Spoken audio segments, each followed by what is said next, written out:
여러분은 어떤 취미를 갖고 계신가요? 우리의 삶을 아름답게 가꾸어 나가는 데는 취미는 필수적이에요. 아침에 일어나서 밥 먹고, 일하고, 밥 먹고, 일하고, 집에 와서 TV 보고 자고. 계속 이렇게만 살 순 없어요. 취미는요, 내가 내 삶을 더 사랑하게 해주고요. 나도 몰랐던 내 모습을 깨워줍니다. 돈을 버는 것 이외에도 우리 삶에서 우리를 고양시켜주는 것은 꼭 있어야 해요. 우리는 일만 하기 위해서 이 세상에 온 게 아니기 때문이죠. 내가 삶을 즐길 수 있는 시간은 내가 나에게 마련해줘야 합니다. 우리가 모든 직업에 끌리는 게 아니듯이 우리가 모든 취미에 끌리는 것도 아닌데요. 취미를 고를 때 마냥 유행만 좇기보다는 여러분과 진짜 공명하는 취미가 뭔지 한번 잘 찾아보셨으면 좋겠어요. 자신의 삶을 사랑하는 여자의 에너지는 참 매력적이에요. 오늘은 우리의 여성성을 끌어올려주고 삶을 확장시켜주는 취미들을 총 4개의 카테고리로 나눠서 이야기해보려고 합니다. 첫 번째 카테고리는 창의적인 취미입니다. 창의적인 취미는 여성성과 창조성을 깨우는 통로예요. 여성성은 본질적으로 창조의 에너지고요. 내면의 감각을 바깥 세상에 번역해냅니다. 창의적인 취미의 예로는 그림 그리기, 사진 찍기, 캘리그라피 등과 같이 시각적인 취미가 있고요. 요즘은 그림을 아이패드로도 많이들 그리잖아요. 내 감정을 색과 선으로 표현하는 것은 말로는 설명하기 어려운 감정을 풀어내는 방식이기도 합니다. 어떤 분들은 글보다 그림으로 마음을 표현하는 게 더 편하다고 하죠. 또 여성이 본능적으로 타고난 건 아름다움을 가꾸는 능력인데요. 이걸 풀어낼 수 있는 취미로는 꽃꽂이, 도자기 만들기, 주얼리 만들기, 홈데코, 뜨개질 등이 있습니다. 요리와 베이킹, 악기 연주도 이 창의적인 취미에 속해요. 타로카드 리딩도 마찬가지인데요.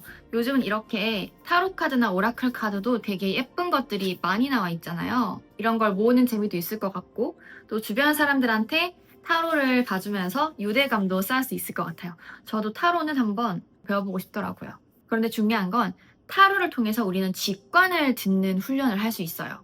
우리 모두는 직관을 갖고 있고요. 여성들은 남성에 비해서 직관이 훨씬 발달되어 있지만 생각이 너무 많다 보니 직관을 듣는 습관이 잘 되어 있지 않거든요. 그런데 타로 리딩을 계속해서 하다 보면 내 직관에 귀를 기울이는 연습을 하게 되고요. 나중에는 나는 나를 믿어도 되는구나 라는 조용한 확신을 갖게 해줍니다. 타로는 미래를 점치는 도구라기보다는 내 안에 있는 직관을 듣는 훈련이에요. 창의적인 취미를 갖는다는 건 나는 창조할 수 있는 사람이라는 믿음을 심는 일이기도 해요. 우리는 너무 오랫동안 뭔가를 소비하는 삶에만 익숙해져서 살아왔는데요. 그런데 이 창의적인 취미들을 통해서 우리도 조금씩 조금씩 생산하고 창조하는 기회를 가질 수 있고요. 여성 에너지와도 더 잘 연결될 수 있습니다. 두 번째 카테고리는 몸을 움직이는 취미입니다. 여성 에너지는요, 머리보다 몸의 느낌에 집중하는 에너지예요. 몸을 움직이는 취미를 통해서 우리는 머리에서 빠져나와서 몸에 집중할 수 있어요. 머리를 주로 쓰는 직업을 갖고 계신 분들과 한자리에 오래 앉아서 일하시는 분들은 꼭 이 신체적인 취미를 하나 가지셨으면 좋겠어요. 신체적인 취미의 첫 번째는 춤입니다. 이 춤은 제가 여성분들께 가장 추천하는 취미이기도 해요. 춤은 우리가 억눌러둔 감정과 에너지를 가장 직접적으로 해방시켜주는 도구거든요. 여성 에너지는 골반에 정체되어 있는 경우가 많은데요. 우리가 춤을 추면 골반이 움직이면서 여기에 갇혀있던 에너지가 순환되기 시작해요. 그리고 세대적으로 내려오는 트라우마까지도 치유되게 해줍니다. 그만큼 춤은 강력한 해방이자 회복의 의식과도 같아요. 춤의 종류에도 여러 가지가 있죠. K-팝 댄스, 걸스 힙합, 벨리 댄스, 발레 등 다양한데요. 그런데 이 춤마다 품고 있는 에너지도 다 달라요. 예를 들어서 K-팝 댄스는 빠르고 액티브한 에너지를 갖고 있고요. 거기에 약간 소녀스러운 감성이 더해지죠. 걸스 힙합이나 스트릿 계열의 춤은 훨씬 더 직설적이고 도전적인 에너지예요. 무언가를 부수고 나오는 느낌이죠. 벨리 댄스는 골반의 언어입니다. 여성성의 중심에 있는 부위가 골반이잖아요. 골반이 유연하게 풀릴수록 억눌려 있던 감정과 세대를 거치며 쌓여온 트라우마까지 함께 해방됩니다. 정말 멋지죠? 그래서 영적인 것에 관심이 있는 분들 중에는 이 벨리 댄스를 하시는 여성분들이 굉장히 많아요. 마치 어떤 의식처럼 내 안에 있지만 내가 잊고 있었던 여성성을 다시 깨어나게 해주는, 기억되게 해주는 그러한 춤인 것 같아요. 춤은 에너지 회복의 방식이고요. 나를 다시 정렬하는 길이에요. 여러분도 여러분의 에너지에 가장 잘 맞는 춤을 한 가지 고르셔서 꼭 한번 해보셨으면 좋겠어요. 마지막으로 발레는요, 겉으로 보기에는 되게 절제되어 있고 정적인 춤 같지만 사실 그 안에 담긴 에너지는 엄청나거든요. 발레를 하다 보면 내 몸의 중심을 잡는 것을 통해서 내 삶의 중심까지 함께 잡혀가는 걸 경험할 수 있는데요. 저는 발레를 하면서 제 영혼을 담아주는 제 몸이 정말 귀중하다는 생각과 그리고 제 몸에 감사하는 마음이 같이 올라오더라고요. 다음으로는 근력과 코어 중심의 운동이 있습니다. 여성 에너지를 갖고 살아가는 사람들은요, 몸에 힘을 주는 걸 무의식적으로 회피하거나 잘못된 것으로 느끼는 경향이 있어요. 하지만 건강한 여성성은 단단한 코어 위에 존재할 수 있습니다. 필라테스랑 요가, 웨이트, 자이로토닉 같은 운동들이 그 기초를 세워줘요. 걷기와 산책도 정말 좋은 취미예요. 단순하고 반복적인 움직임 속에서 생각은 정리되고 감정도 자연스럽게 흘러가게 되거든요. 저도 매일 강아지 산책을 하는데요. 강아지 산책을 할 때는 음악도 듣지 않고 폰도 보지 않고 오로지 그 순간에만 집중을 해요. 풍경이랑 햇살, 바람, 향기 같은 것들이죠. 저는 그 시간이 정말 좋더라고요. 반신욕과 마사지처럼 내 몸을 돌보는 행위도 신체적인 취미에 들어갈 수 있어요. 내 몸을 돌보는 행위들을 통해서 우리는 외부가 아니라 내 몸이 어떻게 느끼는지 초점을 맞추게 돼요. 저도 마사지를 받으면서 여러 가지 영감이 떠올랐던 적이 많아요. 세 번째 카테고리는 지적인 취미입니다. 새로운 분야를 배우면 새로운 시각이 트입니다. 성인이 되어서도 무언가를 계속 배우는 사람과 전혀 배우지 않는 사람과의 차이는 극명하게 드러나요. 새로운 분야를 배우면 지식을 얻는 것을 넘어서 완전히 새로운 관점과 사고방식을 갖게 되는데요. 미술과 철학, 뇌과학 등 이 세상에는 정말 흥미로운 분야들이 많잖아요. 전 여행을 가면 새로운 분야의 책을 읽는 걸 좋아하거든요. 제가 몇 년 전에 여행을 갔을 때 우연히 건축과 관련된 에세이를 읽게 되었어요. 그런데 저는 건축이 그렇게 재미있는 분야라는 걸 그때 처음 알았어요. 그 책을 읽고 나서부터 그전에는 무심하게 지나쳤던 카페의 테라스, 그리고 집에 있는 창문의 크기 같은 것들이 갑자기 새롭게 보이기 시작하더라고요.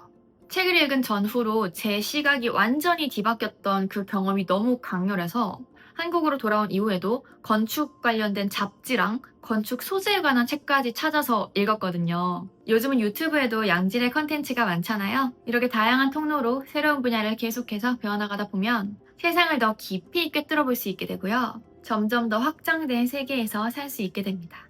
이렇게 여러분을 사로잡는 뭔가가 있다면 한번 깊이 빠져보는 걸 추천드려요. 그 안에서 여러분이 생각지도 못했던 걸 얻으실 수 있을 거예요. 그 다음은 독서인데요. 제가 대학교 때 교수님 중 한 분은 정 읽을 게 없으면 전단지라도 읽어라 라고 하셨어요. 그 정도로 독서를 강조하셨는데 근데 시간이 갈수록 정말 독서의 중요성은 저도 많이 느끼게 되는 것 같아요. 꼭 자기계발서나 학문서가 아니더라도 무언가를 읽는다는 행위 자체가 우리의 사고의 흐름을 정리해주거든요. 저자나 책 속 인물의 삶과 생각을 접하면서 많은 위로를 받기도 하고요. 우리가 기존에 꽉 쥐고 있던 인셉션에서도 벗어날 수 있게 됩니다. 책을 읽을 수 없다면 만지기라도 해라 라는 얘기도 있잖아요. 그만큼 책은 우리 곁에 두기에 좋은 친구인 것 같아요. 다음으로는 외국어입니다. 저도 외국어를 배우는 걸 정말 좋아해요. 언어는 단순한 소통의 도구가 아니라 정체성을 담는 틀이거든요. 우리가 어떤 언어로 말하고 생각하느냐에 따라서 우리에게 깃드는 에너지도 달라지고요. 감정을 표현하는 방식과 사고의 흐름, 그리고 관계 속에서의 내 모습도 달라져요. 프랑스어를 쓰면 말투가 조금씩 부드러워지고요. 말하는 리듬에도 여유가 생깁니다. 영어를 쓰면 조금 더 직접적이고 행동 중심적인 에너지가 생겨요. 독일어를 쓰면 사고가 명확해지고 문장 구조가 체계적으로 정리됩니다. 외국어를 배우는 건 어떤 에너지를 내 삶으로 들일지 선택하는 일이기도 해요. 말은 곧 에너지이고 언어는 그 에너지를 디자인하는 도구이기 때문이죠. 마지막으로 네 번째 카테고리는 사회적인 취미입니다. 여성들은 남성들에 비해서 관계와 연결감을 훨씬 더 중요하게 생각해요. 우리가 에너지를 얻는 방식도 내가 누구와 연결되어 있는가와 깊은 관련이 있어요. 그래서 내가 혼자 즐기던 취미가 누군가와 함께하는 경험으로 확장될 때 여성들은 큰 기쁨을 느낍니다. 사회적인 취미의 대표적인 예로는 골프나 테니스처럼 애초에 함께 플레이하면서 교류하는 스포츠도 있고요. 와인 모임이나 북클럽처럼 취향과 생각을 나누는 모임도 있죠. 여행 동호회나 유기견 보호소 봉사활동처럼 같은 목적을 향해서 나아가는 사람들의 모임도 있습니다. 보드게임도 정말 재밌어요. 이렇게 내 관심사와 가치를 함께 나눌 수 있는 사람들이 생긴다는 건 정말 소중한 일이고요. 어쩌면 그곳에서 내 삶의 동반자를 만나게 될 수 있겠죠? 제 취미는 발레와 요리인데요. 저는 원래 요리는 시간 낭비라고 생각했던 사람이었어요. 배달시키면 다 오는데 뭐하러 굳이 힘들게 요리를 하나 이렇게 생각을 했었는데요. 그런데 어느 순간부터 배달 음식을 먹으면 자꾸 제 에너지가 다운되는 것 같은 느낌이 들더라고요. 그리고 무서운 속도로 쌓여가는 그 플라스틱 통들이 좀 보기가 싫기도 했어요. 그리고 또 왠지 모르게 요리는 해야 되지 않을까 하는 생각이 들더라고요. 그래서 그때부터 쿠킹 클래스에도 나가고요. 요리 책도 사서 보면서 제가 할 수 있는 요리의 레파토리를 하나둘씩 늘려왔어요. 그리고 그것은 지금도 여전히 진행 중입니다. 그러니까 삶에서는 생산성과 효율성만이 꼭 전부는 아니더라고요. 그래서 저는 제가 저를 위해서 재료를 준비하고 요리를 해주는 그 시간을 굉장히 소중하게 여기고 있습니다. 취미는 나를 사랑하고 내 삶을 사랑하는 가장 고급스러운 방식이에요.